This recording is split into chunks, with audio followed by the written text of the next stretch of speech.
നമസ്കാരം പ്രിയപ്പെട്ട പ്രേക്ഷകരെ. കാളപ്പോരിൽ മാത്രമല്ല ഫുട്ബോൾ കളത്തിലെ പോരിലും തങ്ങളാണ് രാജാക്കന്മാരെന്ന് സ്പെയിൻ തെളിയിച്ചു. ഗോൾഡൻ ബൂട്ടുമില്ല, ലോകകപ്പുമില്ല. ന്യൂജേഴ്സി സ്റ്റേഡിയത്തിൽ ലയോണൽ മെസ്സി കണ്ണീരണിഞ്ഞു. അക്ഷരാർത്ഥത്തിൽ മങ്ങി മാഞ്ഞു മെസ്സിപ്പട. ലോകമെമ്പാടുമുള്ള മെസ്സി ആരാധകർക്കും ഇത് നിരാശ നിറഞ്ഞ പുലർച്ചെ. തോൽവിയറിയാതെ 38 മത്സരങ്ങൾ. ന്യൂജേഴ്സി സ്റ്റേഡിയത്തിൽ 120 മിനിറ്റും സ്പെയിനാണ് നിറഞ്ഞു കളിച്ചത്, സംശയമില്ല. അർജന്റീനയ്ക്ക് ഒന്ന് പൊരുതാൻ പോലും ഇടം കൊടുക്കാതെ അവർ വരിഞ്ഞു മുറുക്കി. ഒടുവിൽ കിരീടവുമായി സ്പാനിഷ് പടമടങ്ങി. 106-ാം മിനിറ്റിൽ ഫെറാൻ ടോറസ് നേടിയ ഗോളിൽ കലാശപ്പോരിന്റെ വിധി അത് എഴുതുകയായിരുന്നു. പന്ത് പുറത്തു പോകാതെ ഓടിപ്പിടിച്ച് നിക്കോ വില്യംസ് നൽകിയ പാസാണ് ടോറസ് വഴിയിലെത്തിച്ചത്. സ്പെയിൻ്റെ 2ാം കിരീട നേട്ടം. 2010-ൽ ദക്ഷിണാഫ്രിക്കയിൽ കിരീടമുയർത്തി. 1.5 പതിറ്റാണ്ടിന് ശേഷം ഇപ്പോൾ വീണ്ടും അമേരിക്കയിൽ ലോക ചാമ്പ്യന്മാർ. സ്പെയിൻ നിറഞ്ഞു കളിച്ചപ്പോൾ മത്സരത്തിന്റെ ഭൂരിഭാഗം സമയവും അർജന്റീന ചിത്രത്തിലേ ഇല്ലായിരുന്നു. 120 മിനിറ്റോളം കളിച്ചിട്ടും 2 ഷോട്ടുകൾ മാത്രമാണ് അർജന്റീനയ്ക്ക് സ്പെയിൻ പോസ്റ്റ് ലക്ഷ്യമാക്കി അടിക്കാനായത്.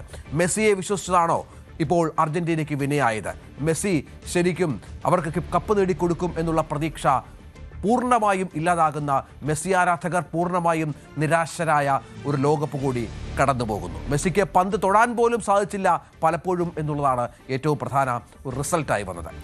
ഏതായാലും മെസ്സി ആരാധകർക്ക് നിരാശ, സ്പാനിഷ് ആരാധകർക്ക് ഇതാഘോഷ ദിവസം. തലക്കെട്ട്. അർജന്റീനയെ നിഷ്പ്രഭമാക്കി സ്പെയിൻ ലോക ചാമ്പ്യന്മാർ. ജയം എക്സ്ട്രാ ടൈമിലെ ഫെറാൻ ടോറസിന്റെ ഗോളിൽ അർജന്റീനൻ സംഘത്തിന് കൂച്ചുവിലം കിട്ട സ്പാനിഷ് മിഡ്ഫീൽഡ്. ന്യൂജേഴ്സിയിൽ വീണ്ടും കണ്ണീർ വാർത്ത ലയണൽ മെസ്സി. സ്പെയിൻ ലോക ചാമ്പ്യന്മാരാകുന്നത് 2ാം തവണ. ലോകവേദിയിലെ പുരസ്കാരങ്ങളിലും സ്പാനിഷ് തിളക്കം. ഗോൾഡൻ ബോൾ റോദ്രിക്ക്, കുബാർസി യുവതാരം, ഗോൾഡൻ ഗ്ലൗ ഉനൈ സിമോണിന്. Y faltó un poquito, la verdad. Solo queda agradecer a mis jugadores, a toda la gente que ha sido. മാധ്യമങ്ങൾക്ക് മുന്നിൽ പൊട്ടിക്കരഞ്ഞ അർജന്റീന പരിശീലകൻ.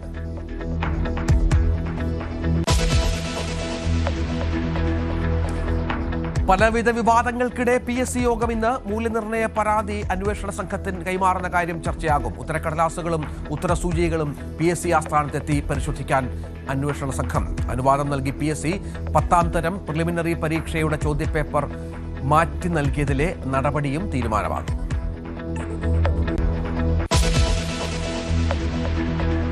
KPCC നേതൃത്വത്തിന് മുന്നിൽ മുഖ്യമന്ത്രി വഴങ്ങുന്നു. KSU സംസ്ഥാന അധ്യക്ഷനുമായി ഇന്നോ നാളെയോ കൂടിക്കാഴ്ച. തർക്കവിഷയങ്ങൾ മുഖ്യമന്ത്രിയുമായി നേരിട്ട് ചർച്ച ചെയ്യാൻ അലോഷ്യസ് സേവ്യർ.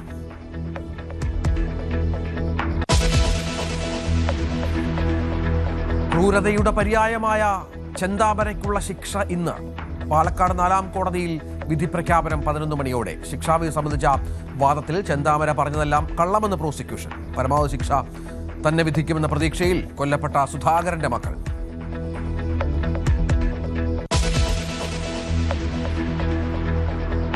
കോറോ ഹെൽത്തിലെ കൂട്ടപ്പിരിച്ചുവിടലിൽ ഇന്ന് നിർണായക ചർച്ച. തൊഴിൽ മന്ത്രി ബിന്ദു കൃഷ്ണ വിളിച്ച യോഗത്തിൽ കമ്പനി സീനിയർ മാനേജ്മെന്റ് പ്രതിനിധികൾ പങ്കെടുക്കും.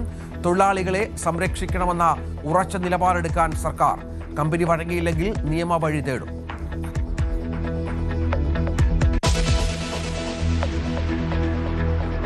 തിരുവനന്തപുരം വെമ്പായത്ത് മദ്യപ സംഘങ്ങളുടെ അഴിഞ്ഞാട്ടം. പരസ്പരം പെട്രോൾ ഒഴിച്ച് തീ കൊളുത്തി. 5 പേർക്ക് പൊള്ളലേറ്റു. ബാറിന്റെ ഉൾഭാഗം കത്തി നശിച്ചു.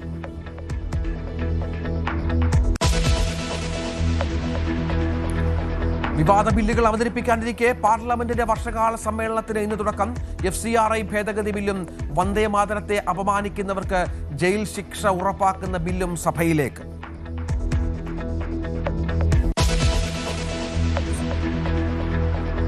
അയോധ്യ സംഭാവന തട്ടിപ്പ് കേസിൽ SITയുടെ ഇടക്കാല റിപ്പോർട്ട് ഇന്ന് സുപ്രീം കോടതി പരിശോധിക്കും. സ്വതന്ത്ര അന്വേഷണം ആവശ്യപ്പെട്ടുള്ള ഹർജികളും പരിഗണിക്കാൻ കോടതി.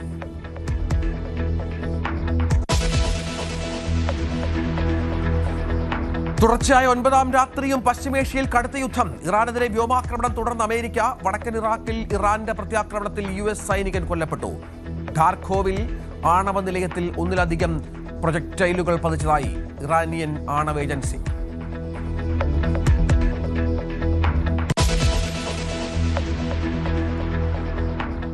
അങ്ങനെ സ്പാനിഷ് വസന്തം. ഫുട്ബോൾ ഇൻ അസോസിയേഷൻ വിത്ത് മേത്തർ ഈഗിൾ FC കേരള.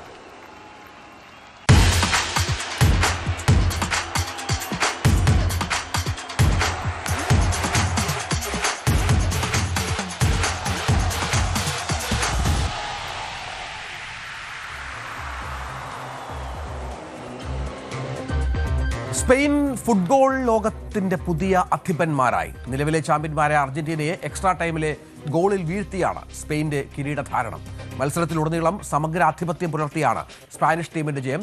93-ാം മിനിറ്റിൽ രണ്ടാമത്തെ മഞ്ഞക്കാർഡ് കിട്ടി എൻസോ ഫെർണാണ്ടസ് പുറത്തായതോടെ 10 പേരുമായാണ് അർജന്റീന കളിച്ചത്. ഏറ്റവും പുതിയ വിവരങ്ങളുമായി എൽദോ പോൾ ചേരും. എൽദോ, ഇത് വളരെ പ്രധാനപ്പെട്ട ഒരു മത്സരം. അതിൽ മെസ്സിയുടെ കണ്ണീർ, അർജന്റീനൻ കോച്ചിന്റെ കണ്ണീർ, അങ്ങനെ സ്പെയിൻ രണ്ടാം തവണ അല്ലെ കിരീട നേട്ടം. 2010 അന്ന് ദക്ഷിണാഫ്രിക്കയിലാണ് സ്പെയിൻ ഏറ്റവും ഒടുവിൽ കിരീടം നേടുന്നത്. അതായത് സ്പെയിന്റെ ഗുണമെന്ന് പറഞ്ഞാൽ കളിച്ച 2 ലോക ഫൈനലുകളിലും അവർ ജയിച്ചു. അതായത് 100% വിന്നിംഗ് റേറ്റ് ആണ് ഫൈനലിൽ. അതാണ് അവരുടെ ഒരു പ്രത്യേകത. എന്താണെങ്കിലും ലയണൽ മെസ്സി കരഞ്ഞു പോകുന്നതിൽ ഒരു ഫുട്ബോൾ ലോകത്തിന്റെ ഒരു സങ്കടമുണ്ട്. മെറ്റ്ലൈഫ് സ്റ്റേഡിയത്തിൽ അത് 2ാം തവണയാണ്. 2016 അന്ന് കോപ്പ അമേരിക്ക തോറ്റപ്പോൾ ഇതേ വേദിയിൽ അതേ പുൽത്തകിടിയിൽ അയാൾ കരഞ്ഞു പോയിട്ടാണ് ഞാൻ വിരമിക്കുകയാണെന്ന് പ്രഖ്യാപിച്ചത്. അവസാന മത്സരം എന്നും വേണേ പറയാം അല്ലേ. പക്ഷേ എന്താണെങ്കിലും ഇതുവരെ അങ്ങനത്തെ പ്രഖ്യാപനം നടത്തിയിട്ടില്ല. അപ്പോൾ അതോട് കാത്തിരിക്കാൻ ലോക ഫുട്ബോളിൽ ലയണൽ മെസ്സി തുടരും എന്നുള്ള കാര്യത്തിൽ എന്താണെങ്കിലും കാത്തിരിക്കുകയാണ് ഫുട്ബോൾ ലോകം. അങ്ങനെ അടുത്ത ലോകകപ്പ് ആകുമ്പോൾ 43 വയസ്സ് 43ാമത്തെ വയസ്സിൽ ലയണൽ മെസ്സി കളിക്കുമോ എന്നുള്ളത് സംശയകരമാണ്. അറിയില്ല, വ്യക്തതയില്ല എന്നുള്ളതാണ് പ്രധാനപ്പെട്ട കാര്യം. എന്നാലും എനിക്ക് തോന്നുന്നു ലോക ഫുട്ബോളിലെ ആ ജയം സ്പെയിൻ ടീം എങ്ങനെ നേടി എന്നുള്ളതാണ് കാണേണ്ടതെന്ന് തോന്നുന്നു. കാരണം എക്സ്ട്രാ ടൈമിലെ ഗോളിലായിരുന്നു സ്പാനിഷ് ടീമിന്റെ ആ വിജയം.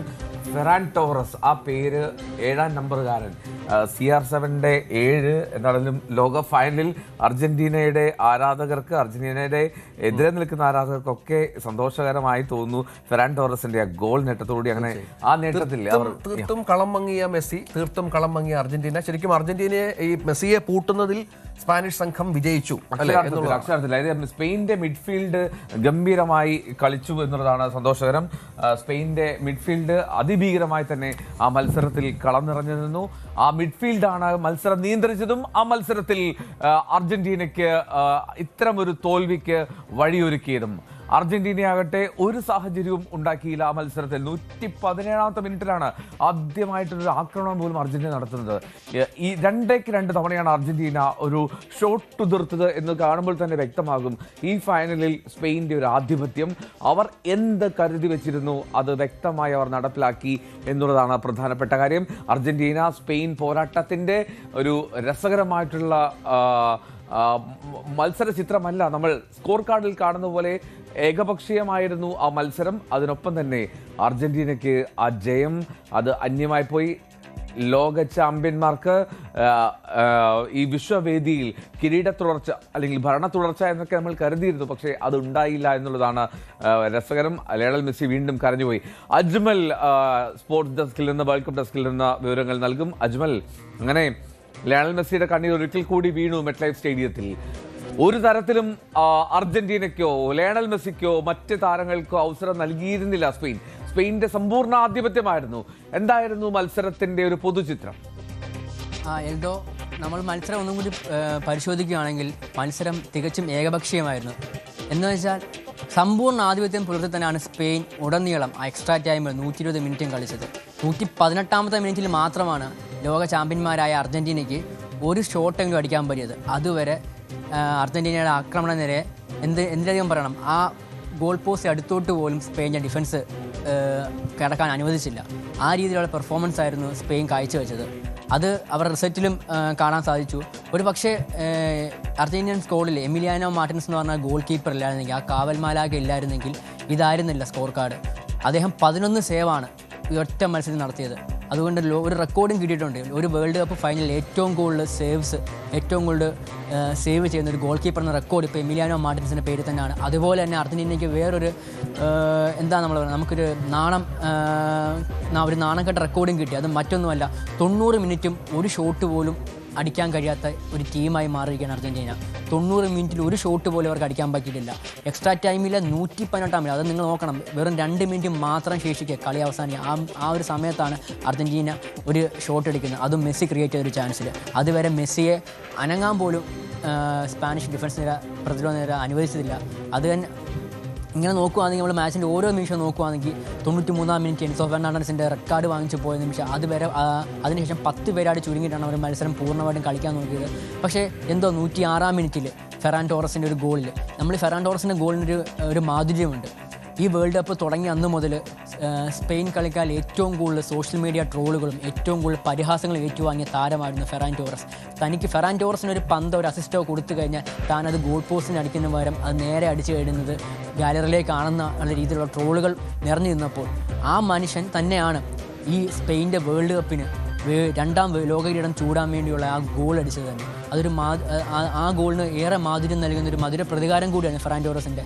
തൻ്റെ വിമർശകരെയും തന്നെ വെറുക്കുന്നവർക്കും എഴുതിയ എന്താണ് ഒരു മറുപടി കൂടിയാണ് ഫെറാൻ ടോറസിൻ്റെ ആ ഗോൾ. ആ ഗോളിൽ സ്പെയിൻ ജയിച്ചു. സ്പെയിൻ്റെ വിജയത്തിൻ്റെ മാധുര്യം, അതുപോലെ തന്നെ ഫെറാൻ ടോറസിൻ്റെ ആ ഒരു തിരിച്ചുവരവിന് ഒരു മാധുര്യമുണ്ട്. റൈറ്റ്, അജ്മലാണ് വിവരങ്ങൾ നൽകിയത്. എന്നാലും സ്പെയിൻ്റെ ജയം അത് ആധികാരികമായിരുന്നു, നമുക്ക് നിസ്സംശയം പറയാം. കാരണം ഈ ലോകത്തിന്റെ പുതിയ അധിപന്മാർ അത് സ്പെയിനാണ്. അർജന്റീനയെ എക്സ്ട്രാ ടൈമിലെ ആ ഗോളിൽ വീഴ്ത്തി സ്പെയിൻ അങ്ങനെ കിരീടം ചൂടി. ന്യൂജേഴ്സിയിൽ മത്സരത്തിൽ ഉടനീളം സമഗ്രാധിപത്യം പുലർത്തിയാണ് സ്പെയിൻ ജയിച്ചത്.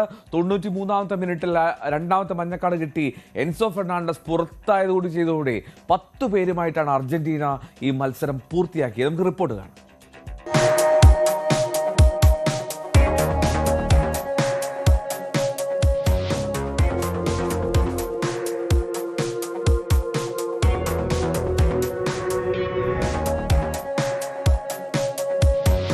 അർഹിച്ച കരങ്ങളിലാണ് ലോക കിരീടമെത്തിയത്. കണ്ണീർ വാർക്കുന്ന മെസ്സിഹ സങ്കടക്കാഴ്ചയായെങ്കിലും വിശ്വം ജയിക്കാൻ കൂട്ടായ പ്രയത്നം മതിയായ തീരുവെന്ന് ബോധ്യപ്പെടുത്തി സ്പാനിഷ് പട. ഇനി സ്പെയിനിന്റെ ഭരണമാണ്, സ്പാനിഷ് റൂൾ.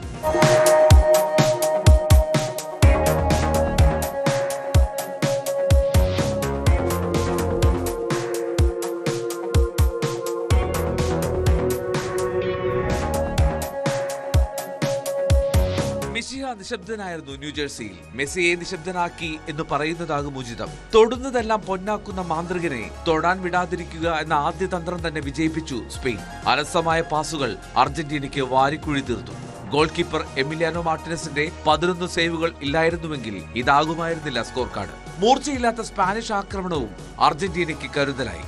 തന്ത്രങ്ങൾ കൊണ്ട് അമ്പരപ്പിക്കാറുള്ള ലയണൽ സ്കലോണി ഇത്തവണ നിരായുധനായിരുന്നു വെള്ളവരക്കരികിൽ. റോദ്രിയുടെ കാലുകളിൽ മെനഞ്ഞ നീക്കങ്ങളാൽ സ്പെയിൻ കാളക്കൂറ്റിനെ പോലെ പലവട്ടം അർജന്റീൻ ബോക്സിലേക്ക് എത്തിയെങ്കിലും ലക്ഷ്യം മാത്രം അകന്നു നിന്നു. അങ്ങനെ ഗോളില്ലാ കളി നിശ്ചിത സമയം പൂർത്തിയാക്കുന്നു എന്ന ഘട്ടത്തിൽ എൻസോ ഫെർണാണ്ടസിന് 2ാമത്തെ മഞ്ഞക്കാട്. 10 പേരുമായി അർജന്റീന എക്സ്ട്രാ ടൈമിലേക്ക്. അധിക സമയത്തിന്റെ ആദ്യ പകുതി കടന്നെങ്കിലും 106-ാം മിനിറ്റിൽ അനിവാര്യമായ ആ ഗോളെത്തി. നിക്കോ വില്യംസിന്റെ ബാക്ക് ഹെഡറിൽ നിന്ന് ഫെറാൻ ടോറസ് ലോക കിരീടത്തിലേക്ക് ഒരു ഷോട്ട് തീർത്തു.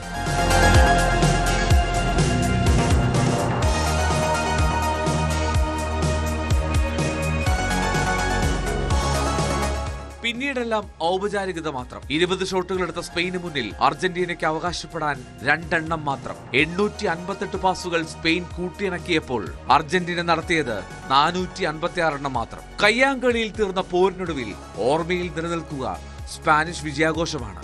ലോക ഫൈനൽ തോൽക്കാത്ത സ്പെയിന് ഫുട്ബോൾ ലോകത്തിന്റെ കയ്യടികൾ.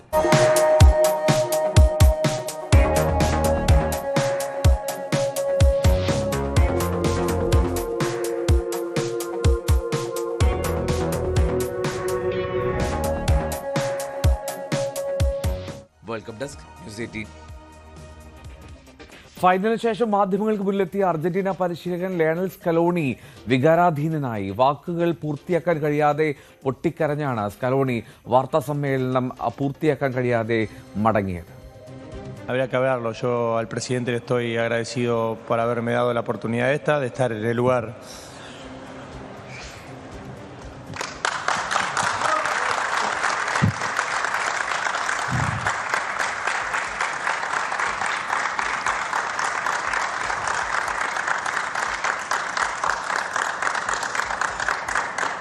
De estar en el lugar que estoy, ese lugar soñado para todos.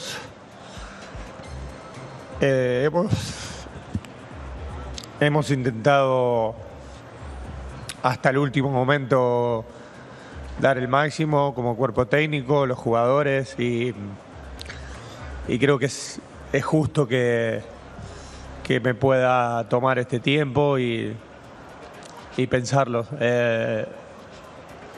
Este lugar es maravilloso, maravilloso. Es un lugar soñado que en mi vida pensé que... A ver si paro, porque no soy capaz. En mi vida pensé que pensamos todos los chicos del cuerpo técnico estar en ese lugar. Entonces, para seguir se necesitan un montón de cosas, sobre todo volver a resetearse, volver a formar un grupo como este.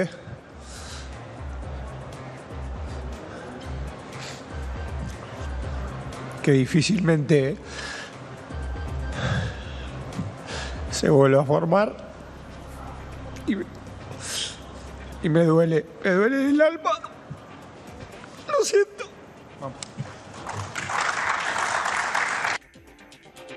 പൊട്ടിക്കരഞ്ഞു പോകുന്ന Lionel Scaloni, പൊട്ടിക്കരഞ്ഞ ഗ്രൗണ്ടിൽ നിൽക്കുന്ന Lionel Messi, ഈ Argentina ആരാധകർക്ക് ഒരിക്കലും താങ്ങാൻ കഴിയുന്ന ദൃശ്യങ്ങളല്ല ലോകവേദിയിൽ നിന്നും ഉണ്ടായത് എന്നുള്ളത് വാസ്തവം. ജോസഫ് ജോർജ് നമ്മോടൊപ്പം ചേരുന്നുണ്ട്, ഫുട്ബോൾ കമന്റേറ്ററൊപ്പം football analyst. Joseph, Lionel Scaloni വാക്കുകൾ പൂർത്തിയാക്കാൻ കഴിയാതെ എങ്ങലടിച്ചാണ് അയാൾ തിരികെ പോയത് മാധ്യമങ്ങൾക്ക് മുന്നിൽ നിന്ന്. ലയണൽ മെസ്സിയെ നമ്മൾ കണ്ടു ആ പുൽത്തകിടിയിൽ ഇരുന്ന് കരയുന്നത്. മെറ്റ് ലൈഫിൽ ഒരിക്കൽ കൂടി ലയണൽ മെസ്സിയുടെ കണ്ണീര് വീഴുകയാണ്. പക്ഷേ ഈ മത്സരത്തിൽ സ്പെയിൻ്റെ സമഗ്രാധിപത്യമാണെന്ന് പറയാതെ വയ്യ. സ്പെയിൻ അർഹിച്ച ജയമാണ്. ഏതെങ്കിലും തരത്തിൽ അവിടെ ഒരു അർജന്റീന ഗോൾ സമനില പിടിക്കുകയും പെനാൾട്ടി ഷൂട്ടറിലേക്ക് പോയിരുന്നുവെങ്കിൽ അത് ഫുട്ബോളിനോട് നീതിയാകുമായിരുന്നില്ല എന്നുള്ളതാണ് വാസ്തവം. അത് അർജന്റീന ആരാധകർ പോലും സമ്മതിക്കുകയും ചെയ്യും. ഈ മത്സരത്തിൽ എന്താണ് അർജന്റീനയ്ക്ക് സംഭവിച്ചത് ജോസഫ്? അർജന്റീനയ്ക്ക് കളിക്കാനേ പറ്റിയില്ല എന്ന് വേണമെങ്കിൽ പറയാം. എന്താണോ ലിയണൽ സ്കലോണി 3 മാറ്റങ്ങളുമായിട്ട് ഉദ്ദേശിച്ചത് അത് നടപ്പിലാക്കാൻ പറ്റിയില്ല. സ്പെയിന്റെ പരിശീലകൻ ലൂയിസ് ഡിലാഫ്യൂവിന്റെ എന്താണോ ഉദ്ദേശിച്ചത് അദ്ദേഹത്തിന്റെ ആദ്യ 11 അതേപടി നിലനിർത്തിയപ്പോൾ അദ്ദേഹത്തിന് ആത്മവിശ്വാസം ഉണ്ടായിരുന്നു തന്റെ തന്ത്രങ്ങൾ നടപ്പിലാക്കാൻ സാധിക്കുമെന്ന്. അത് അക്ഷരം പ്രതി നടപ്പിലാക്കാൻ സാധിച്ചു.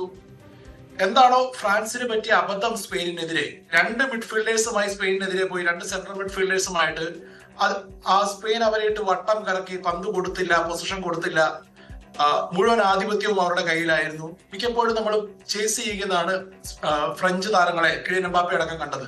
അതിന്റെ ഒരു തനി ആവർത്തനമായിരുന്നു. അതിന്റെ ഒരു തനി ആവർത്തനമല്ല, അതിനേക്കാളും എക്സ്ട്രീം ആയിരുന്നു എന്ന് വേണമെങ്കിൽ പറയാം. അർജന്റീന കളിക്കാനാണോ വന്നതെന്ന് എന്തുപോലും പലപ്പോഴും സംശയം തോന്നിപ്പോയി. ഈ ഗ്രൗണ്ടിൽ ഒരു ടീമേ ഉണ്ടായിരുന്നുള്ളൂ ജയിക്കാൻ വേണ്ടി കളിച്ചത്. അവർ അർഹിച്ച വിജയം തന്നെ. 1-0 എന്നുള്ള സ്കോർ ലൈൻ അവരോട് നീതി കാണിക്കുന്നില്ല എന്നേ പറയുള്ളൂ. സ്പെയിൻ അർഹിച്ച വിജയം തന്നെ, അക്കാര്യത്തിൽ യാതൊരു സംശയവുമില്ല. സ്കലോണിയുടെ തന്ത്രങ്ങൾ അമ്പേ പരാജയപ്പെട്ടു. എക്സാക്ട്ലി. ഇനി ഞാനൊരു കാര്യം ചോദിക്കട്ടെ, ഈ എൻസോ ഫെർണാണ്ടസിന്റെ 2ാമത്തെ മഞ്ഞക്കാട്, നമുക്ക് ഫെറാൻ ടോറസിന്റെ ഗോളിലേക്ക് എത്താതിനു മുമ്പ് എൻസോ ഫെർണാണ്ടസിന്റെ 2ാമത്തെ മഞ്ഞക്കാട്, ഒരു മഞ്ഞക്കാട് കിട്ടി നിൽക്കുന്ന സാഹചര്യമാണ് എൻസോയ്ക്ക്. ആ സമയത്ത് ഒരു സെക്കൻഡ് യെല്ലോ കൊടുക്കാനുള്ള പാകത്തിനുള്ള ഒരു ഫൗൾ ഉണ്ടായിരുന്നു എൻസോയ്ക്ക്. യെസ്, അവിടെ അഗ്രസീവ് ആയിട്ടാണ് ക്ലോസ് ഡൗൺ ചെയ്യുന്നത്. അതുകൊണ്ട് തന്നെ ആ കോണ്ടാക്ടിന്റെ സ്റ്റോപ്പ് ചെയ്യാൻ ലാസ്റ്റ് മിനിറ്റിലാണ് എൻസോ ശ്രമിക്കുന്നത്. ലാസ്റ്റ് സെക്കൻഡിലാണ്, മിനിറ്റ് എന്ന് പറയാൻ പറ്റില്ല, ലാസ്റ്റ് സെക്കൻഡിലാണ് ശ്രമിക്കുന്നത്. പക്ഷെ കോണ്ടാക്ട് വന്നു കഴിഞ്ഞാൽ ആ വരുന്ന അഗ്രഷന്, ആ ഇന്റന്റിനാണ് അവിടുത്തെ സെക്കൻഡ് യെല്ലോ വരുന്നത്. അതൊരിക്കലും മാറ്റാൻ പറ്റില്ല. പക്ഷെ അത് സെക്കൻഡ് യെല്ലോയുടെ തീരുമാനം കറക്റ്റ് ആണ്. പക്ഷെ അവിടെ അതിനേക്കാളും വിഷമിപ്പിക്കുന്ന നിസാരമായിട്ടുള്ള കാഴ്ച, അതിനുശേഷം ലിയോണൽ മെസ്സി മാർക്ക് കുക്കുറേക്ക് ഒരു റെഡ് കാർഡ് വാങ്ങിച്ചു കൊടുക്കാൻ ശ്രമിച്ച കാഴ്ച തീർത്തും ശോചനീയമായി പോയി എന്ന് വേണമെങ്കിൽ പറയാം. മാത്രമല്ല മത്സരശേഷം കയ്യാങ്കളിയിലൊക്കെ കാര്യങ്ങൾ പോയി. ഏറ്റവും സൗഹാർദ്ദപരമായിട്ടുള്ള ഒരു ഫൈനലായിരിക്കും പ്രത്യേകിച്ചും അർജന്റീനയും സ്പെയിനും ഏറ്റുമുട്ടുമ്പോൾ എന്ന് കരുതി. പക്ഷേ ആ ഫൈനൽ വിസിലിന് ശേഷം എടുത്തിട്ടടിക്കുന്ന അർജന്റീന താരങ്ങളെ കണ്ടു. അതൊട്ടും ഫുട്ബോളിനും ഫുട്ബോളിന്റെ സംസ്കാരത്തിനും ഭൂഷണമല്ല എന്ന് തന്നെ പറയണം. തീർച്ചയായിട്ടും ഫുട്ബോള് നമ്മുടെ കളിക്കളത്തിൽ എന്തൊക്കെ നടന്നാലും ഫൈനൽ വിസിലിന് ശേഷം കൈകൊടുത്ത് പിരിയുന്ന ഒരു സ്പോട്ടാണ്. അതിനുശേഷം നമ്മള് ഇപ്പം ഇതേപോലത്തെ ഒരു കാഴ്ച ഇതിന് മുമ്പ് കണ്ടത് പരാഗ്വേ ഫ്രാൻസ് മത്സരത്തിന് ശേഷമാണ്. അത് കയ്യാങ്കളിയായിരുന്നു. അതിനുശേഷം ഫ്രാൻസ് താരങ്ങൾ കൈകൊടുക്കാൻ വിസമ്മതിച്ചു. പക്ഷെ അത് അവിടെ തീർന്നു, അവര് റിയാക്ട് ചെയ്തില്ല. പക്ഷെ ഇത് ഒരു ലോക ഫൈനലാണ്, ലോകം മുഴുവൻ ഉറ്റുനോക്കുന്ന ഒരു കായിക മാമാങ്കത്തിന് ശേഷം അങ്ങനത്തെ ഒരു കയ്യാങ്കളിയിലേക്ക് പോയത് തീർത്തും നിരാശപ്പെടുത്തി എന്ന് തന്നെ പറയാം. അവിടെ ശരിക്കും പറഞ്ഞാൽ വിന്നിംഗ് ടീമിനെ നമ്മൾ അവിടെ അവരുടെ വഴിക്ക് വിടണം എന്ന് പറയും. നമ്മൾ തോറ്റു കഴിഞ്ഞാൽ ജയിക്കാൻ മാത്രം പഠിച്ചാൽ പോരാ, തോൽക്കാനും പഠിക്കണം. നമ്മളെ സ്പോർട്ട് പഠിപ്പിക്കുന്ന ഏതൊരു മത്സര രീതിയും കായിക രംഗവും പഠിപ്പിക്കുന്ന ഏറ്റവും വലിയ പഠനം, നമുക്കുള്ള ഏറ്റവും വലിയ പാഠം അതാണ്. എങ്ങനെ കളിക്കുന്നു എന്നതിലുപരി എങ്ങനെ ജയിക്കുന്നു, എങ്ങനെ തോക്കുന്നു. നമുക്ക് ജയിക്കുമ്പോൾ നമ്മൾ ഗ്രേഷ്യസ് ആയിരിക്കണം, തോൽക്കുമ്പോൾ നമ്മൾ എതിരാളികളെ അഭിനന്ദിക്കാൻ പഠിക്കണം. ഇത് രണ്ടും നമുക്ക് അവിടെ കാണാൻ സാധിച്ചില്ല എന്നുള്ളതാണ് ഫൈനലിലെ ശോഭ കെടുത്തി.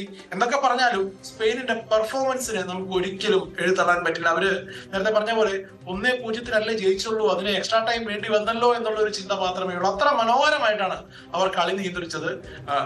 നേരത്തെ നിങ്ങൾ പറഞ്ഞതുപോലെ എമിലിയാനോ മാർട്ടിനസിന്റെ സേവുകൾ മിക്കതും സ്ട്രേറ്റ് ഷോട്ടുകളായിരുന്നു. പക്ഷെ അതിനൊക്കെ അപ്പുറത്ത് സ്പെയിന്റെ ഡൊമിനേഷൻ, അവരുടെ ആ ഒരു ഫ്ലൂയിഡ് മൂവ്മെന്റ്, നമ്മൾ ഇതിനു മുമ്പും മിക്കേൽ മെറീനോ സൂപ്പർ സബായി ഗോൾ അടിച്ച കളികളിലൊക്കെ എടുത്തു പറഞ്ഞിട്ടുണ്ട്. ഫെറാൻ ടോറസ് ആണ് സബായിട്ട് ആദ്യം വന്നിട്ട് കളി മാറ്റിമറിക്കുന്നത്. അദ്ദേഹത്തിന്റെ ആ ഒരു മൂവ്മെന്റും ഇതൊക്കെയാണ് ഒരു ഗോളിൽ സൂപ്പർ സബായി മിക്കേൽ മെറീനോ ജയിപ്പിച്ച ഒരു ഗോളിൽ നിർണായകമായ ഒരു അസിസ്റ്റും ഒക്കെ ഉണ്ടായിരുന്നു. പക്ഷെ ഇന്ന് ഗോൾ അടിച്ച് അദ്ദേഹം തന്നെ ജയിപ്പിച്ചത് ഒരു കാവ്യനീതിയുമായി. റൈറ്റ്. ഇനി ഞാൻ എന്തായാലും ഈ എമിലിയാനോ മാർട്ടിനെ ഇത് പറഞ്ഞു പോകാം. കാരണം 11 സേവുകൾ, അത് സ്ട്രെയിറ്റ് ഷോട്ടുകളായിരുന്നെങ്കിൽ പോലും മാർട്ടിനസിന്റെ പ്രകടനമാണ് എനിക്ക് തോന്നുന്നു ഈ മത്സരത്തിൽ ലയണൽ മെസ്സിയേക്കാൾ മുകളിൽ നിൽക്കുന്നത്. അർജന്റീനയുടെ ആ 11 പേരെ എടുത്തു നോക്കുമ്പോൾ മെസ്സിയെ വളരെ കൃത്യമായി തന്നെ കൈകാര്യം ചെയ്യാൻ സ്പെയിനിന് ഒരു പദ്ധതി ഉണ്ടായിരുന്നു. ആ പദ്ധതി വിജയിച്ചു. കാരണം മെസ്സി ഈ മത്സരത്തിൽ കളിക്കുന്നുണ്ടോ എന്ന് പലകുറി നമ്മൾ സ്ക്രീനിൽ തിരയുന്ന സാഹചര്യം ഉണ്ടായി. തീർച്ചയായിട്ടും മെസ്സിക്ക് സപ്ലൈ നന്നായിട്ട് തന്നെ കട്ട് ചെയ്തു. മെസ്സിയിലേക്ക് പന്ത് എത്തുന്നില്ല എന്ന് ഉറപ്പുവരുത്തിയിരുന്നു. ആദ്യ പകുതിയിൽ ആദ്യത്തെ ഒരു 30 മിനിറ്റിൽ 3-4 തവണ മാത്രമാണ് മെസ്സി പന്ത് തൊട്ടിരുന്നത്. മൊത്തം നോക്കുവാണെങ്കിലും ഒരു 50 ടച്ചിനോടടുത്തൊക്കെ ഉണ്ടാവാൻ സാധ്യതയുണ്ട്. ഞാൻ കൃത്യമായ കണക്കുകൾ പരിശോധിച്ചിട്ടില്ല. കാരണം അതിന്റെ ഒരു ആവശ്യകത നമുക്ക് അവിടെ തോന്നുന്നില്ല. കാരണം അതുപോലെയാണ് മെസ്സിയെ നിശബ്ദനാക്കിയത്. ഡീപ്പായിട്ട് ഒന്ന് പലപ്പോഴും ഇൻവോൾവ് ആവാൻ ശ്രമിക്കുന്ന മെസ്സിയാണെന്ന് ഓർക്കണം. പന്ത് കിട്ടിയില്ലെങ്കിൽ അത്രയും പുറകോട്ട് ഇറങ്ങി വരുന്ന ഒരു താരമാണ്. എന്നിട്ട് പോലും നമ്മള് പൊതുവെ റൊണാൾഡോ ഓഫ് കളർ ആവുമ്പോൾ ടച്ച് കുറവാന്ന് പറയുന്ന പോലെ അതുപോലത്തെ ഒരു പെർഫോമൻസ് ആയിരുന്നു മെസ്സിയുടേത്. മറുവശത്ത് ഇന്ന് അർജന്റീന നിരയിൽ ആരെങ്കിലും ഒരാൾ കയ്യടി അർഹിക്കുന്നുണ്ടെങ്കിൽ അത് എമിലിയാനോ മാർട്ടിനസ് മാത്രമാണ്. അദ്ദേഹം ഇല്ലായിരുന്നെങ്കിൽ ഈ പറഞ്ഞതുപോലെ സ്കോർ ലൈൻ ഒരു വലിയ വ്യത്യാസത്തിൽ സ്പെയിൻ ജയിച്ചേനെ. സേവുകൾ എന്തോ ആയിക്കോട്ടെ, അദ്ദേഹത്തിന്റെ ആ ഒരു പ്രസൻസ്, കൃത്യമായി എവിടെയാണോ പൊസിഷൻ ചെയ്യേണ്ടത്. ഗോൾ കീപ്പറുടെ ഏറ്റവും പ്രധാനമായിട്ടുള്ള ജോലി ഡിഫൻസിനെ ഓർഗനൈസ് ചെയ്യുക, പൊസിഷൻ ചെയ്യുക. നേരെയാണ് ഷോട്ട് വരുന്നതെങ്കിൽ അദ്ദേഹത്തിന്റെ പൊസിഷനിങ് കൃത്യമാണ് എന്നുള്ളതാണ് അതിന്റെ അർത്ഥം. അത് തന്നെ ആ ഗോൾ കീപ്പർ അദ്ദേഹത്തിന്റെ ബേസിക്സ് കൃത്യമായിട്ട് ചെയ്യുന്നു. ചിലപ്പോൾ പന്ത് കൈപ്പിടിയിൽ ഒതുക്കാനൊക്കെ ഒരല്പം പാടുപെട്ടിട്ടുണ്ട്. എന്നാൽ പോലും 11 സേവുകൾ നിസ്സാരമല്ല. ഇതിന് മുമ്പത്തെ ലോകകപ്പ് റെക്കോർഡ് 8 സേവ് ആയിരുന്നു ഒരു ഫൈനലിൽ. 11 സേവുമായ ആ റെക്കോർഡ്, ഏറ്റവും അധികം സേവുകൾ നടത്തിയ, ഫൈനലിൽ ഏറ്റവും അധികം സേവുകൾ നടത്തിയ ഗോൾ കീപ്പർ എന്നുള്ള റെക്കോർഡ് എമിലിയാനോ മാർട്ടിനസ് സ്വന്തമാക്കി. എക്സാക്ട്ലി. ഞാൻ എന്തായാലും ജോസഫിലേക്ക് എത്താം. ഞാൻ ഈ കൊച്ചിയിലെ ചില ആരാധകരിലേക്ക് ഇത് പോയി വരാൻ തോന്നുന്നു. ഒരുപാട് ആരാധകർ കൊച്ചിയിലുണ്ടായിരുന്നു. അവർ മിക്കവരും അർജന്റീനയുടെ ജയം ആഗ്രഹിച്ചെത്തിയവരാണ്. സ്പെയിൻ ഗംഭീര പ്രകടനമാണ് നടത്തിയതെന്നും ഇഷ്ട ടീം തോറ്റതിൽ നിരാശയുണ്ടെന്നുമാണ് ആരാധകർ പറയുന്നത്. മെസ്സി ഇനിയും കളി തുടരും എന്ന് വിശ്വസിക്കാനാണ് അവർ ആഗ്രഹിക്കുന്നത്. ഡാനി പോൾ റിപ്പോർട്ടിലേക്ക്. എന്തായാലും മത്സരം സ്പെയിൻ കൊണ്ടുപോകുന്നു. വലിയ രീതിയിൽ അർജന്റീനയ്ക്ക് ആരാധകരുള്ള ഒരിടമാണ് കേരളം. അതുകൊണ്ട് വലിയ പ്രതീക്ഷകളുണ്ടായിരുന്നു. നല്ല കളി, അന്തസ്,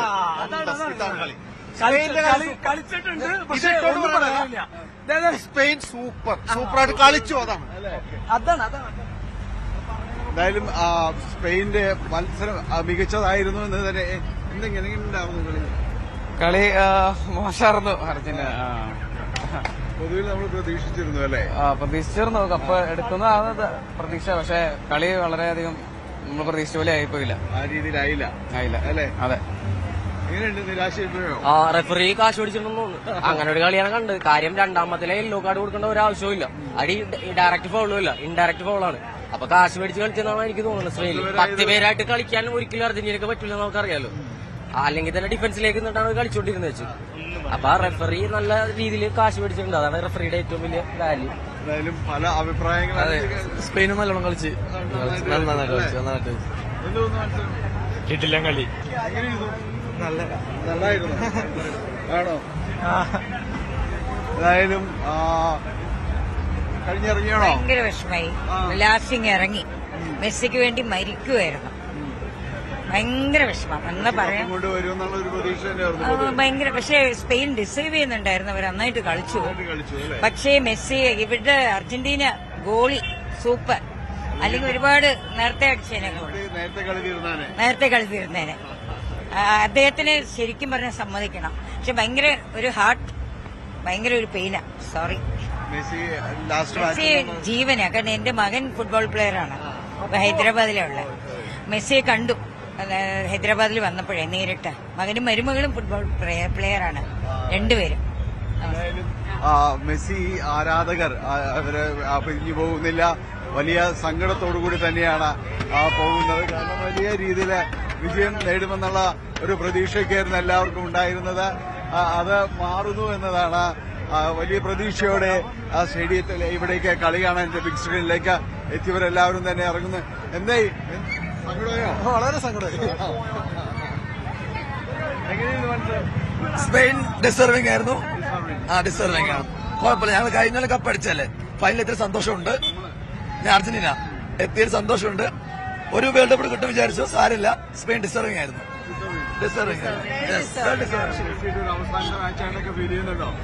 അങ്ങനെ ഫീൽ ചെയ്യുന്നില്ല. മെസ്സിക്ക് ഇനിയും കളിക്കാം. ആൾപ്പം തന്നെയാണല്ലോ. അപ്പൊ ഞങ്ങള് അർജന്റീന വിരുദ്ധ ബ്രസീൽ, ഇംഗ്ലണ്ട്, പോർച്ചുഗീസ് എല്ലാരും കൂടി ഞങ്ങളുടെ സ്പെയിനെ ജയിപ്പിച്ചിട്ടുണ്ട്. ഏതായാലും ഒരു മുന്നണി ജയിക്കുന്നു എന്നുള്ളൊരു സന്തോഷമുണ്ടോ?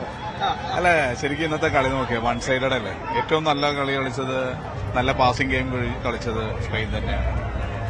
അപ്പോ തീർച്ചയായിട്ടും മെസ്സിക്ക് അഭിമാനിക്കാം. മെസ്സി കുളിപ്പിച്ചൊരു പയ്യൻ മെസ്സിയുടെ കയ്യിൽ നിന്ന് ട്രോഫി ഉണ്ടായെന്ന് വിചാരിച്ചു. നല്ല കളി കളിച്ചു. നല്ല കളി. ഓക്കെ.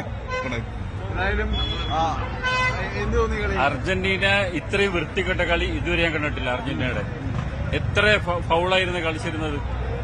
അത് അർഹതപ്പെട്ട കളിയാണ്. സ്പെയിൻ ജയിക്കേണ്ടത് തന്നെയാണ്.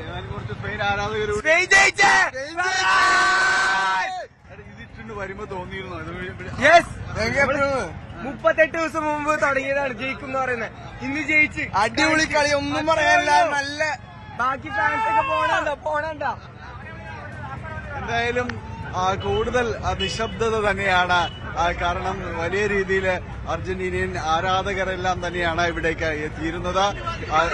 എണ്ണത്തിൽ വളരെ കുറവായിരുന്നു സ്പെയിൻ ഫാൻസ് എന്നെല്ലാം തന്നെ പറയുന്നത്. പക്ഷെ ഇപ്പോൾ ഒരു മികച്ച മത്സരം കണ്ട ഒരു സന്തോഷത്തിലാണ് പോകുന്നത്. മികച്ച കളി തന്നെയാണ് സ്പെയിൻ പുറത്തെടുത്തതെന്ന് അർജന്റീനിയൻ ആരാധകരും തന്നെ പറയുകയും ചെയ്യുന്നു. ഏതായാലും ലോകകപ്പ് മത്സരങ്ങൾ അവസാനിക്കുമ്പോൾ മെസ്സിയുടെ ഒരു വിടവാങ്ങൽ മത്സരമായിരുന്നോ ഇതെന്ന ഒരു സന്ദേഹം എല്ലാവരിലും ബാക്കി നിൽക്കുന്നു. എന്തായാലും ലോകകപ്പിന്റെ ഒരു ആവേശം ഒരു മാസക്കാലം നിറഞ്ഞു നിന്നിരുന്നു എന്നത് നിസ്സംശയം പറയാം. ബിഗ് സ്ക്രീനുകൾ, അതോടൊപ്പം തന്നെ പലയിടങ്ങൾ, ക്ലബ്ബുകൾ, എല്ലായിടങ്ങളിലും പ്രദർശനം നടന്നിടങ്ങളിലെല്ലാം തന്നെ വലിയ ആരാധകരാണ്, കാഴ്ചക്കൂട്ടമാണ് എത്തിയത്. അങ്ങനെ ഒരു കളി ആരവത്തിന് കൂടെ സമാപനമാകുന്നു.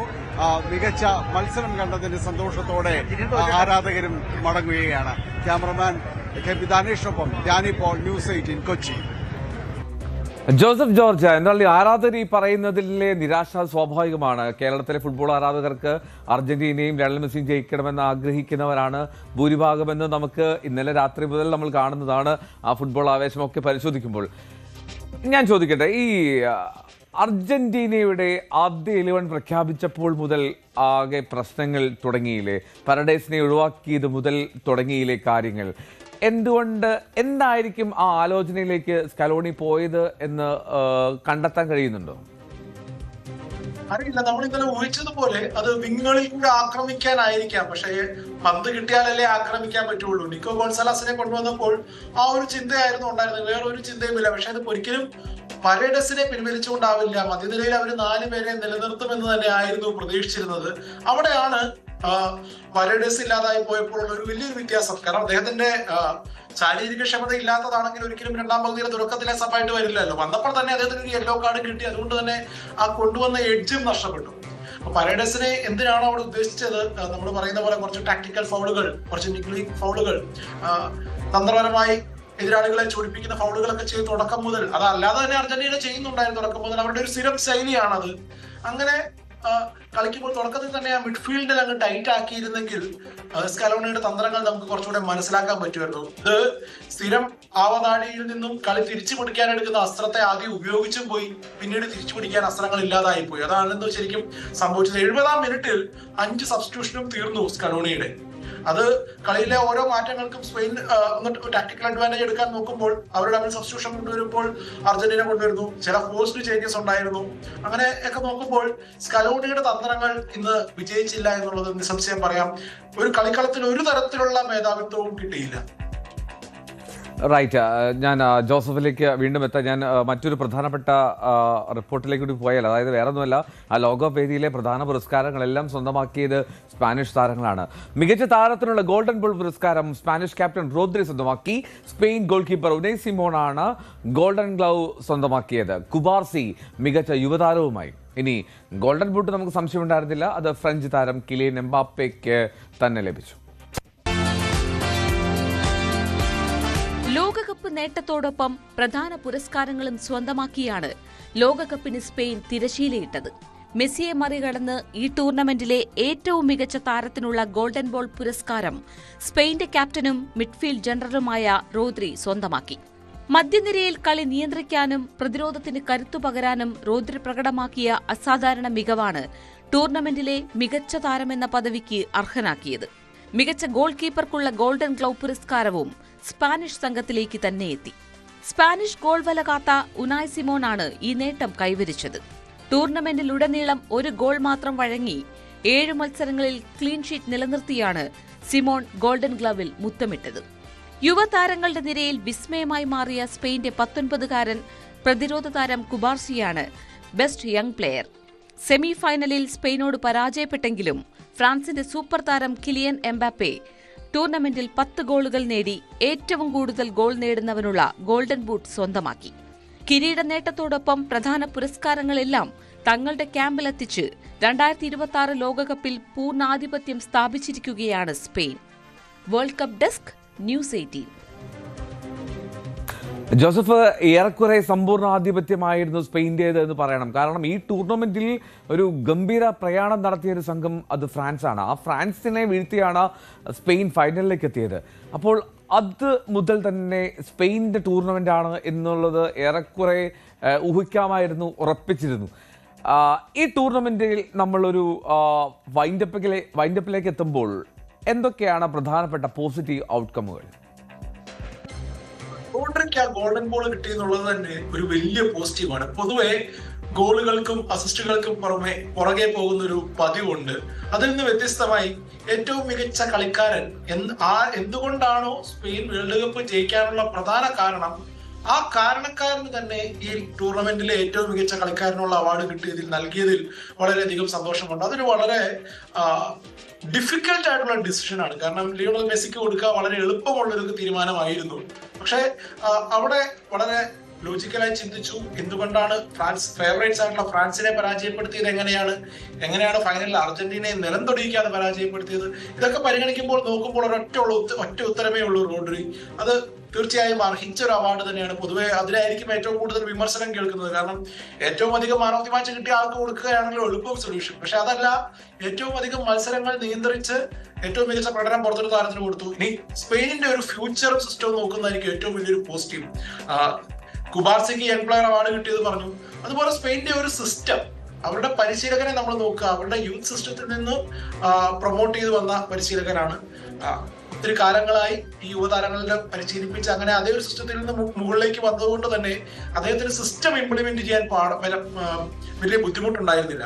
നമ്മൾ നിക്കോ വില്യംസിന്റെ കാര്യം ഇന്നലെ ലൈനപ്പ് വന്നതിന് ശേഷം ചർച്ച ചെയ്യുകയുണ്ടായി. അദ്ദേഹത്തിനെ നമ്മൾ സ്റ്റാർട്ട് പ്രതീക്ഷിച്ചിരുന്നു. ഒരുപക്ഷെ ഫിറ്റ് ആയിരുന്നെങ്കിൽ തുടർച്ചയായി അദ്ദേഹം തന്നെ സ്റ്റാർട്ട് ചെയ്തു പോയേനെ. പക്ഷെ എപ്പോഴാണോ നിക്കോ വില്യംസിന് പരിക്ക് പറ്റിയത്, അതിന് പകരം ഓൾറെഡി അദ്ദേഹത്തിന്റെ റിപ്ലേസ്മെന്റ് ഉണ്ടായിരുന്നു. പക്ഷേ സെയിം ലൈക്ക് ഫോർ ലൈക്ക് അല്ല 100%. പക്ഷെ എന്നാൽ പോലും ആ റിപ്ലേസ്മെന്റ് അവിടെ വന്നു. അതിനുശേഷം അദ്ദേഹത്തിന്റെ സ്ഥാനം നഷ്ടപ്പെട്ടില്ല. അതായത് ഒരാൾക്ക് ഒരു അവസരം നൽകി കഴിഞ്ഞാൽ അവിടെ നല്ല പെർഫോമൻസ് നടത്തി കഴിഞ്ഞാൽ നഷ്ടപ്പെടില്ല എന്നുള്ളതും, നല്ല പെർഫോമൻസിൽ എന്നും റിവാർഡ് ഉണ്ട് എന്നൊക്കെ നമുക്ക് കാണാൻ സാധിച്ചു. പിന്നെ ഒത്തിരി അധികം ടൂർണമെന്റ് ഈ ലോകകപ്പിൽ നമുക്ക് 48 ടീമുകൾ വന്നുകൊണ്ട് തന്നെ 104 മത്സരങ്ങൾ പിന്നിട്ടു, 300-ലധികം ഗോളുകൾ.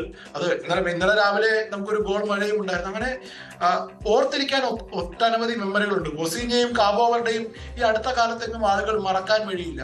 അങ്ങനെ ഒരു പ്രായഭേദമന്യേ 40 കഴിഞ്ഞ കാബോവരുടെ ഗോൾ കീപ്പർ ബൊസീനിയയും 19-കാരനായ പാവു കുബാർസിയെയും നമ്മൾ ഒരേ ശബ്ദത്തിൽ ഓർക്കുന്നുവെങ്കിൽ ഇത് ഈ ലോകകപ്പിന്റെ 48 ടീം ലോകകപ്പിന്റെ ഒരു വൻ വിജയം തന്നെയാണ്. 1286 കളിക്കാർ പങ്കെടുത്ത ഈ ലോകകപ്പിന്റെ ഒരു വിജയം തന്നെയാണ്. അപ്പോൾ ഭാവിയിലേക്ക് നോക്കുമ്പോൾ ഫുട്ബോളിന്റെ വീണ്ടും ഒരു ഗ്ലോബൽ എക്സ്പാൻഷൻ, ഇത്രയും പോപ്പുലർ ആയിട്ടുള്ള സ്പോർട്ട് വേറെ എങ്ങുമില്ല. എന്നാൽ പോലും അത് സാധാരണ നമ്മൾ കാണുന്നതിലുമൊക്കെ അപ്പുറത്തേക്ക് ഫുട്ബോളിന്റെ ഒരു വളർച്ച തന്നെയാണ് ഈ ലോകകപ്പിലെ ഏറ്റവും പോസിറ്റീവ് ആയിട്ടുള്ള ഒരു സൈൻ. അത് പ്രായഭേദമന്യേ ആൾക്കാർ നെഞ്ചിലേറ്റുന്നു എന്നുള്ളത്.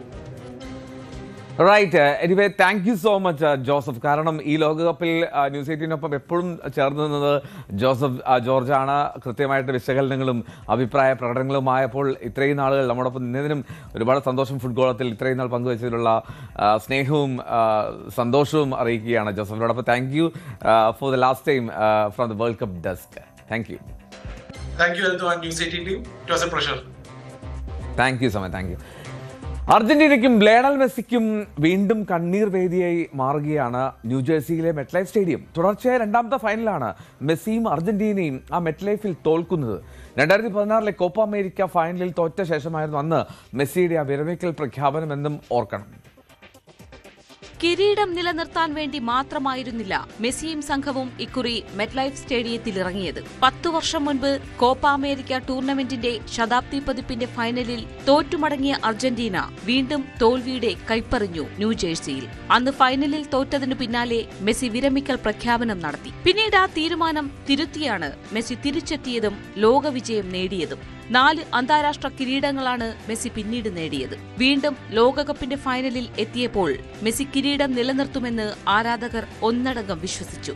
മെസ്സിയെ കണ്ണീരിലാഴ്ത്തിയ ഈ സ്റ്റേഡിയത്തിൽ വെച്ച് തന്നെ ലോക കിരീടമുയർത്തി ആ കടം വീട്ടും എന്ന് ആരാധകർ കരുതി. പക്ഷേ ഒരിക്കൽ കൂടി മെസ്സിക്ക് കാലിടറി. കാലം മധുര പ്രതികാരത്തിന് നൽകിയ ആ അവസരം നഷ്ടപ്പെടുത്തി ഫുട്ബോൾ ദൈവം. അങ്ങനെ വീണ്ടും മെറ്റ്ലൈഫിൽ മെസ്സിയുടെ കണ്ണീർ വീണു. ഒരു കാര്യം ഉറപ്പ്, ഈ സ്റ്റേഡിയവും ഇവിടത്തെ 2 തോൽവികളും അർജന്റീന ആരാധകർക്ക് മറക്കാനാകില്ല.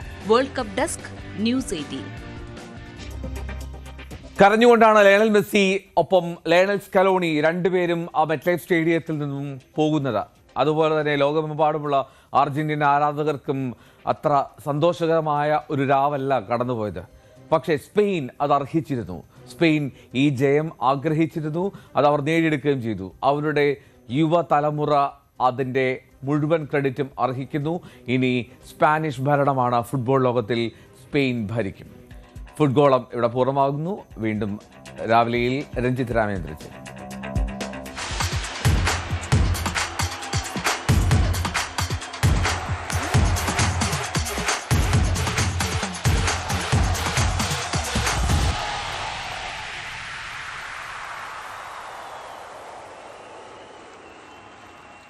ഫുട്ബോളം ഇൻ അസോസിയേഷൻ വിത്ത് മേത്തർ eagle FC Kerala.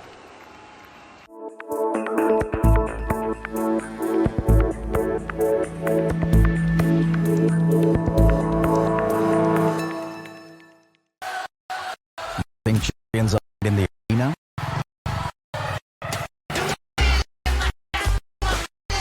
Rise from the streets. Streets remember champions.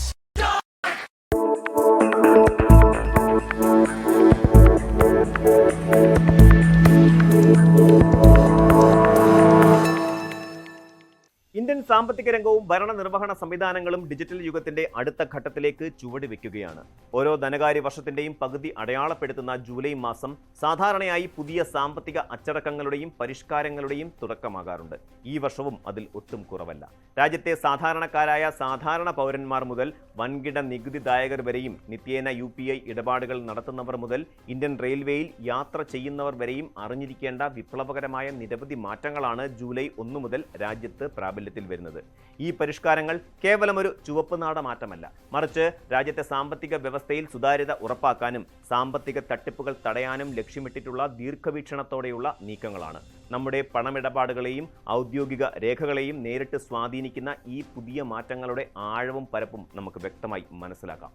വരും ദിവസങ്ങളിൽ സാമ്പത്തിക നഷ്ടങ്ങളും നിയമക്കുരുക്കുകളും ഒഴിവാക്കാൻ ഇത് നമ്മളെ സഹായിക്കും. വ്യക്തികളുടെ സാമ്പത്തിക അടയാളമായി നിലകൊള്ളുന്ന പെർമനന്റ് അക്കൗണ്ട് നമ്പർ അഥവാ പാൻ കാർഡ് സ്വന്തമാക്കുന്നതിനുള്ള നടപടിക്രമങ്ങളിൽ വലിയ മാറ്റങ്ങളാണ് വന്നിരിക്കുന്നത്. ജൂലൈ 1 മുതൽ പുതിയ പാൻ കാർഡിനായി അപേക്ഷിക്കുന്ന ഏതൊരു വ്യക്തിക്കും ആധാർ കാർഡ് പൂർണ്ണമായും നിർബന്ധമാക്കിയിരിക്കുകയാണ്. മുൻകാലങ്ങളിൽ മറ്റ് ഔദ്യോഗിക രേഖകൾ ഉപയോഗിച്ച് പാൻ കാർഡ് അപേക്ഷകൾ സമർപ്പിക്കാൻ സാധിച്ചിരുന്നുവെങ്കിൽ ഇനി മുതൽ അതിന് സാധ്യതയില്ല. നികുതി വെട്ടിപ്പുകൾ തടയുന്നതിനും ഒരേ വ്യക്തി തന്നെ ഒന്നിലധികം പാൻ കാർഡുകൾ കൈവശം വെച്ച് നടത്തുന്ന സാമ്പത്തിക ക്രമക്കേടുകൾ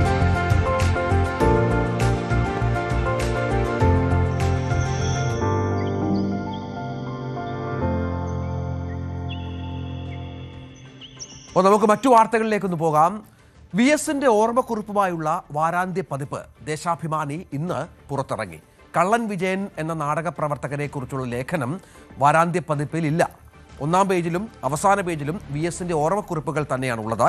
ഇന്നലെ സാങ്കേതിക പ്രശ്നങ്ങളെ തുടർന്ന് വാരാന്ത്യ പതിപ്പ് പുറത്തിറക്കിയിരുന്നില്ല എന്ന് ദേശാഭിമാനി റെസിഡന്റ് എഡിറ്റർ കൂടിയായ എം സ്വരാജ് വിശദീകരിച്ചിരുന്നു.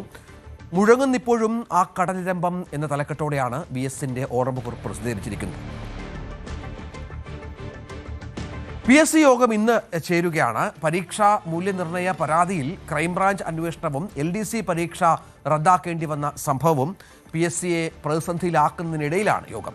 അന്വേഷണ സംഘത്തിന് കൈമാറുന്ന രേഖകൾ സംബന്ധിച്ച ചർച്ചയുമുണ്ടാകും. ഉത്തരക്കടലാസുകളും ഉത്തരസൂചികകളും PSC ആസ്ഥാനത്തെത്തി പരിശോധിക്കാനാണ് അന്വേഷണ സംഘത്തിന് PSC അനുവാദം നൽകിയിട്ടുള്ളത്. ഇതിനായി ഇന്ന് വീണ്ടും PSC ആസ്ഥാനത്ത് അവരെത്തും. LDC പരീക്ഷയുടെ ചോദ്യപേപ്പർ മാറ്റി നൽകിയ വിവാദത്തിലും നടപടി ഉണ്ടായേക്കും. KSU സംസ്ഥാന അധ്യക്ഷനുമായുള്ള കൂടിക്കാഴ്ചയ്ക്ക് സമയം അനുവദിച്ച് മുഖ്യമന്ത്രി. ഇന്ന് ഉച്ചയ്ക്ക് ശേഷമോ നാളെയോ ആയിരിക്കും കൂടിക്കാഴ്ച എന്നുള്ളതാണ് പ്രധാനം. നമുക്കറിയാം, ഈ വിഷയം കോൺഗ്രസിനെ തെല്ലൊന്നുമല്ല പ്രതിസന്ധിയിലാക്കിയത്.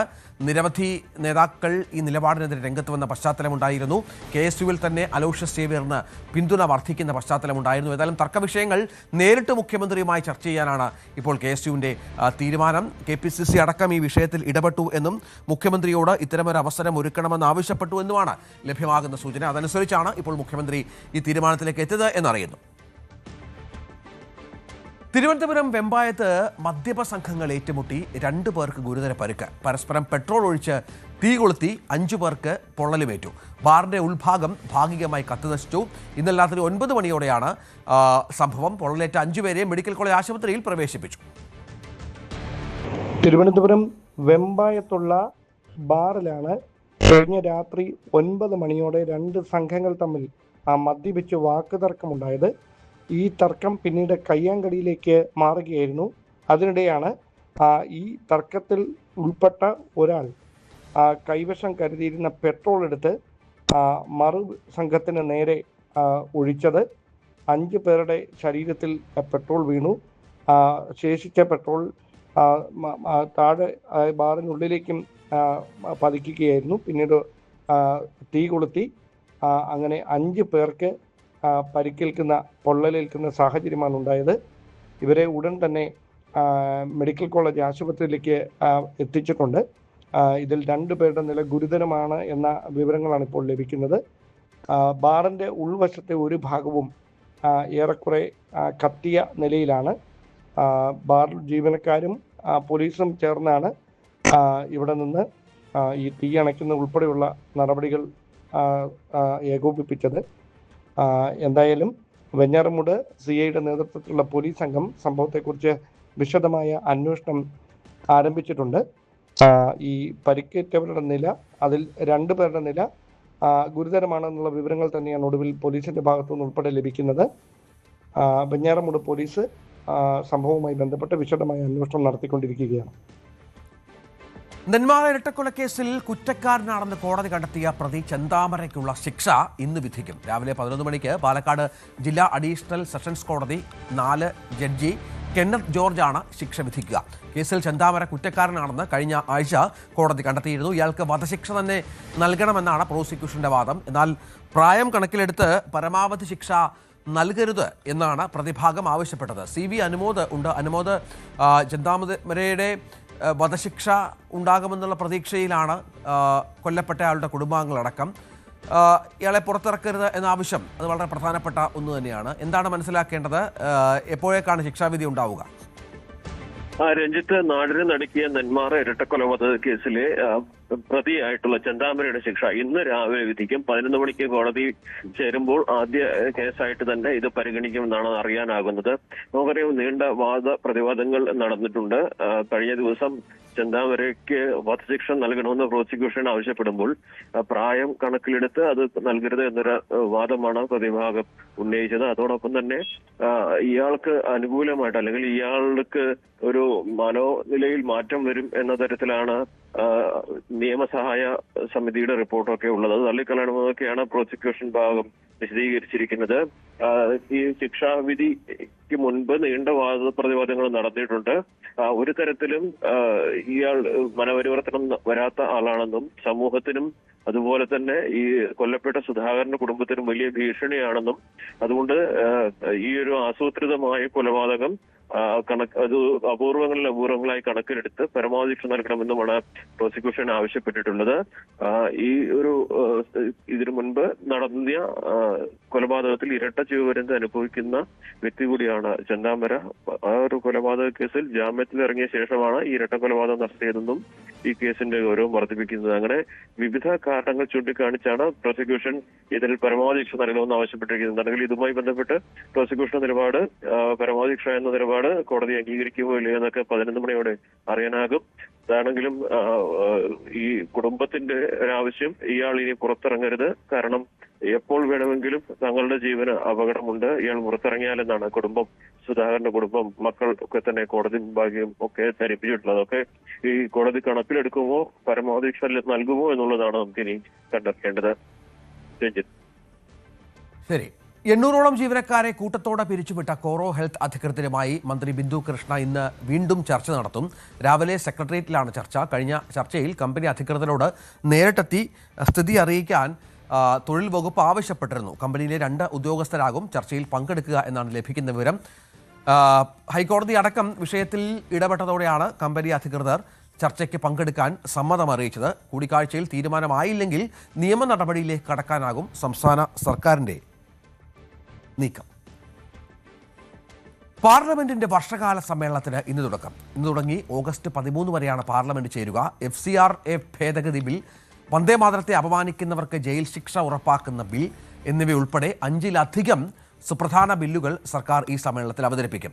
പാർലമെന്റ് പ്രതിഷേധ മാർച്ചിൽ പങ്കെടുക്കാൻ വിദ്യാർത്ഥികളോട് അഭ്യർത്ഥിച്ച് CJP സ്ഥാപകൻ അഭിജിത്ത് ദീപ്കെ രംഗത്ത് വന്നു. അതേസമയം CJP ഇന്ന് നടത്തുന്ന മാർച്ചിന് അനുമതി നൽകിയിട്ടില്ലെന്ന് ഡൽഹി പോലീസ് പൊതുജനങ്ങൾക്ക് മുന്നറിയിപ്പും നൽകി. BNS സെക്ഷൻ 163 പ്രകാരമുള്ള നിരോധനാജ്ഞ ഡൽഹിയിൽ നിലവിലുണ്ടെന്ന് സേന അറിയിച്ചു. മനു ഭരത് വിവരങ്ങളുമായി ചേരും. മനു, ഡൽഹി സംഘർഷഭരിതമാണ്. വാൻചുക്കിൻ്റെ വിഷയവുമായി ബന്ധപ്പെട്ട് തന്നെ ഇപ്പോൾ പുതിയ നിരാഹാരം ആരംഭിച്ചിട്ടുണ്ട്. പാർലമെന്റ് ചേരുന്ന സമയമാണ്. എന്തൊക്കെയാണ് ഡൽഹി വിശേഷങ്ങൾ? പാർലമെന്റിന്റെ വർഷകാല സമ്മേളനം ആരംഭിക്കുമ്പോൾ തന്നെ അത് വലിയ സംഘർഷഭരിതമായ ഒരു സമ്മേളനമായിരിക്കും എന്ന കാര്യത്തിൽ തർക്കമില്ല. പ്രതിപക്ഷം കഴിഞ്ഞ ദിവസം ഇന്ത്യ മുന്നണി അവരുടെ യോഗം ചേർന്നിരുന്നു.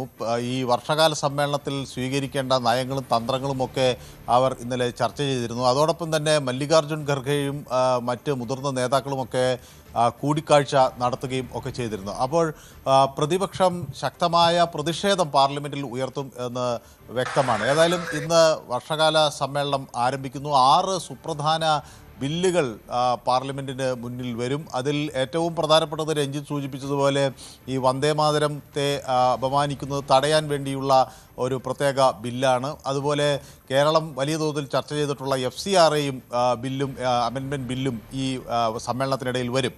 അപ്പോൾ പാർലമെൻറ്റിൽ ഈ സമ്മേളനത്തിൽ എന്ത് നടപടി സ്വീകരിക്കണം എന്നത് ചർച്ച ചെയ്യാൻ ഒരു സർവകക്ഷി യോഗം കഴിഞ്ഞ ദിവസം വിളിച്ചിരുന്നു.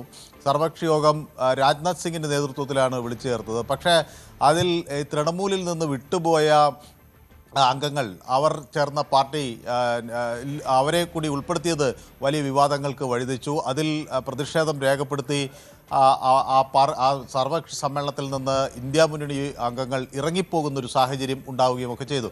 അപ്പോൾ സ്വാഭാവികമായും ആ പ്രതിഷേധത്തിൻ്റെ സ്വരം തന്നെയാണ് അവിടെ നിന്ന് കാണാൻ കഴിയുന്നത്. ഒപ്പം ഈ കോക്രോച്ച് ജനതാ പാർട്ടി നേതാക്കൾ നടത്തുന്ന പ്രതിഷേധം ഇന്ന് പാർലമെൻറ്റിലേക്ക് ഉണ്ട്.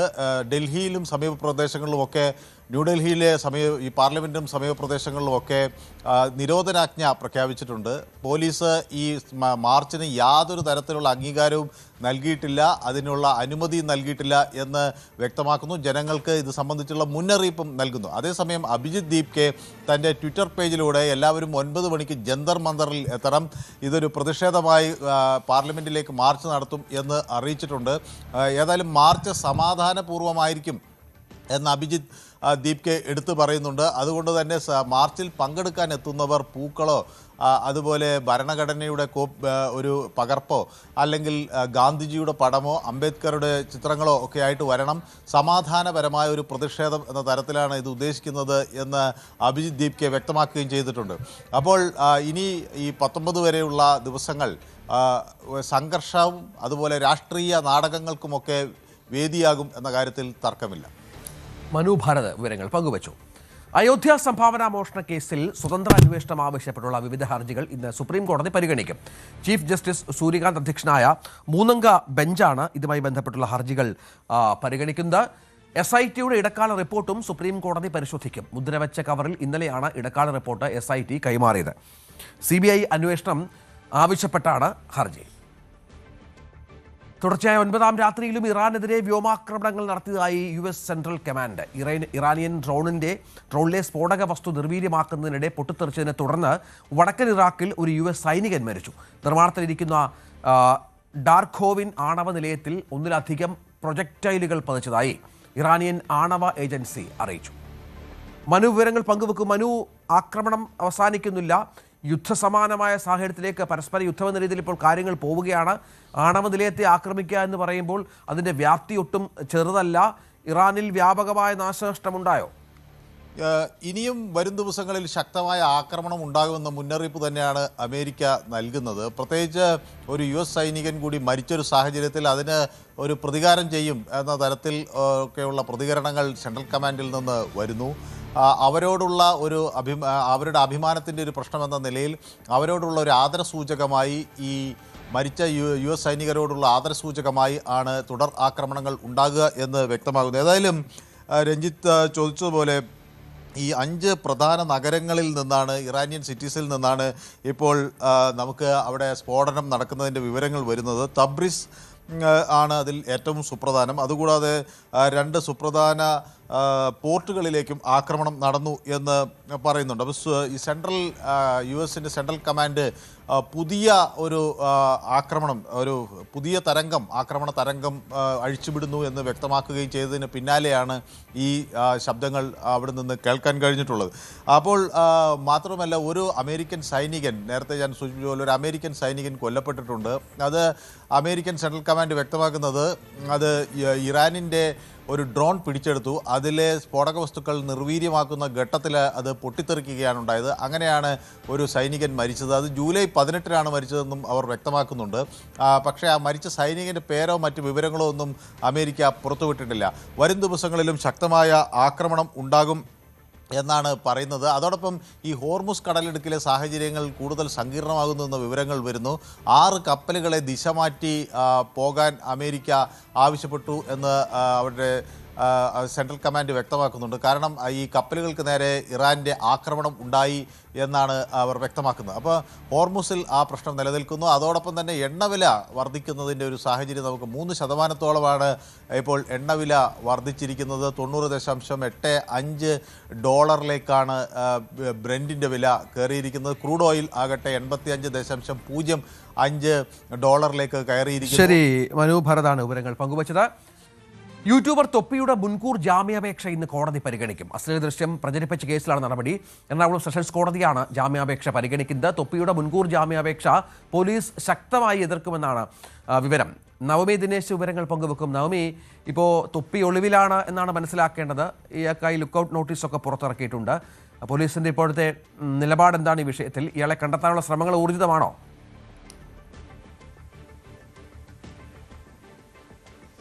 രഞ്ജിത്ത്, രാവിലെ 11 മണിയോടുകൂടി തന്നെ എറണാകുളം സെഷൻസ് കോടതി തൊപ്പിയുടെ മുൻകൂർ ജാമ്യാപേക്ഷ പരിഗണിക്കും. ആ ജാമ്യാപേക്ഷയെ പൂർണ്ണമായും എതിർത്തിരിക്കുകയാണ് പോലീസ്.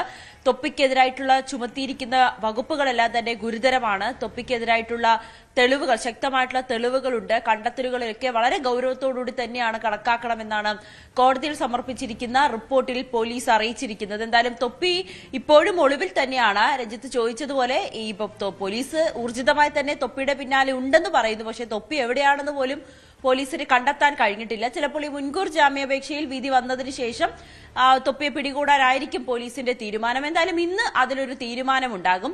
തൊപ്പി എവിടെയാണെന്ന് ഇപ്പോഴും വിവരമില്ല.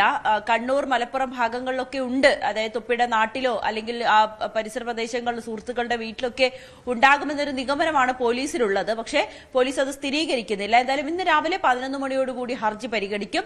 അതിൽ വിധി വന്നതിന് ശേഷം തൊപ്പിയെ അറസ്റ്റ് ചെയ്യാനായിരിക്കും. ഇനിയിപ്പോൾ മുൻകൂർ ജാമ്യം നൽകുകയാണെങ്കിൽ നോട്ടീസ് അയച്ച് ചോദ്യം ചെയ്യാൻ വിളിപ്പിക്കും.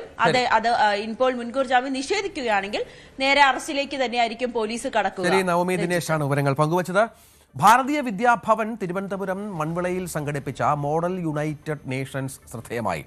വിമർശ് മൺ 26 എന്ന പേരിലാണ് 2 ദിവസം നീണ്ടുനിന്ന പരിപാടി സംഘടിപ്പിച്ചത്. കേരളത്തിലെ 22 സ്കൂളുകളിലെ പ്രതിനിധീകരിച്ച് 130-ലധികം വിദ്യാർത്ഥി പ്രതിനിധികൾ പങ്കെടുത്തു. കേരളത്തിലെ honorary German council Sayyid Ibrahim മുഖ്യാതിഥിയായിരുന്നു. Bharatiya Vidya Bhavan Thiruvananthapuram കേന്ദ്ര secretary Sreenivasan IAS, principal Deepa V, Vimarsh മൺ കോർഡിനേറ്റർ വീണ സാംകുട്ടി, വിദ്യാർത്ഥികളായ സാഹിൽ സുന്ദർദാസ്, ഇന്ദുലേഖ, റുബൈൻ, രാഘവ്, ഹരി എന്നിവർ പ്രസംഗിച്ചു. ജനപ്രതിനിധി സഭകളിലെയും നയതന്ത്ര സഭകളിലെയും പ്രവർത്തനങ്ങളും സംവാദങ്ങളും കുട്ടികൾക്ക് പരിചയപ്പെടുത്തുകയും അവർക്ക് അവയിൽ പ്രായോഗിക പരിജ്ഞാനം നൽകുകയും ചെയ്യുക എന്ന ലക്ഷ്യത്തോടെയാണ് വിമർശ് മൺ 26 സംഘടിപ്പിച്ചത്. അപ്പോൾ നമുക്ക് രാവിലെ പൂർത്തിയാക്കാം. വിശദമായ വാർത്തകളുമായി തിരിച്ചെത്താം. നമസ്കാരം.